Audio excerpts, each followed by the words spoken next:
Welcome to San Diego's most popular local morning news. Good morning, San Diego.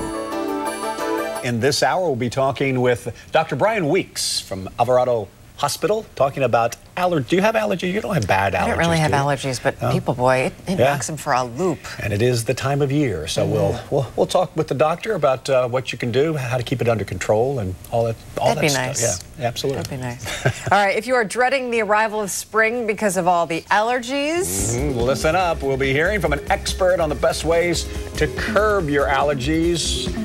Maybe keep them under control. Stay with us. Spring is in the air, so is dust and pollen. Millions of Americans will get allergies this spring, but don't let your allergies spoil the beautiful season. Dr. Brian Weeks from Alvarado Hospital is here this morning with some tips on how to manage those allergies. Good morning to you, doctor. Good morning, Dave. Thanks for having me. First of all, I was talking to you in the break. Does San Diego have the same type of allergy season that some of the other cities has because of our weather? It's a great question. It's kind of hard to understand sometimes how in such a beautiful place we really would suffer from allergy, but the problem that most people have is when the seasonal changes cause dramatic temperature changes. So, it's not uncommon in San Diego this time of year to have a cool evening like last night where it maybe dropped down into the 40s and then it'll warm up to 80 degrees today. That wreaks havoc on your nose and sinuses. We do have changes in humidity and the moisture in the air, which also, and then the new growth, of course, with the warming will also cause And the problems. Santa Ana winds this time of year drying, blow it in. Absolutely. Drying, again, wreaks havoc on the ability for the nose to kind of do what it does, to make the mucus, to drain things, to kind of move the mucus through the nose normally. And when the temperature changes and the new pollens and the new things are blooming, that really does cause problems with the nasal function. All right, we have a list of tips that people can use perhaps to help control some of the problems that they might have. And let's just talk about each one as we go through. Over-the-counter antihistamines can reduce symptoms. Yeah, antihistamines are great. They're definitely one of our treatment armamentarium, and we start thinking about the different things that we do, and we'll kind of move through the list of things as well. I mean, I always tell people the basic way to start with good nasal care is to just irrigate your nose. Rinse it out. We have a little saying, the solution to pollution is dilution.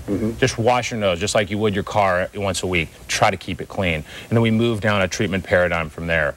Things like topical anti-inflammatory sprays. We know, certain types of brands that everybody knows, but medications to reduce the inflammation in your nose, antihistamines, which are going to help block some of those chemicals that the body produces that make people sneeze and make people itchy and their eyes drain and red and watery and things like that. When do you know that you need something more than just the over-the-counter stuff? That's probably the most important question, Dave.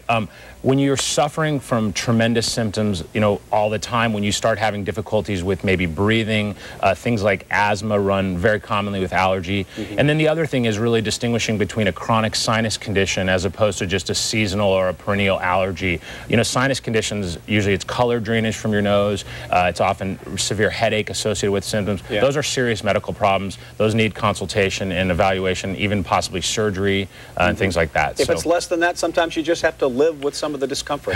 Unfortunately, allergy, a lot of what allergy is the way we're hardwired. I mean, that's the way we're built. It's the way our immune system works. Some people are more susceptible to allergy than other, and you're exactly right. Some people have to live with it. All right, let's go back to the list. Limit outdoor activity in the mornings. Mornings are bad because, again, it's right when that temperature starts changing, and the pollen counts tend to be higher in the mornings than they are in the evening. So I tell people, try to let the temperature kind of warm up a little bit, and it usually is better throughout the day. If allergies conditions continue, screen for sinuses. Yes, a lot of people think, oh my gosh, I can't breathe through my nose, and I think my allergies are really, really bad. Well, it's important to understand that you may be suffering from something else, a more serious condition called chronic sinusitis, and there are simple ways to determine that. And those simple ways? Basically, it would be a proper evaluation. We can do simple allergy testing, and then possibly just a picture of your sinuses, a CAT scan or something to determine if there's actually infection or chronic changes blocking the sinuses, as opposed, and if there are, we have wonderful new treatments, minimally invasive procedures available for those types of things. At that point, though, you really need to see a doctor about it. You got it, right? absolutely. Okay. And then see a physician if allergy conditions worsen.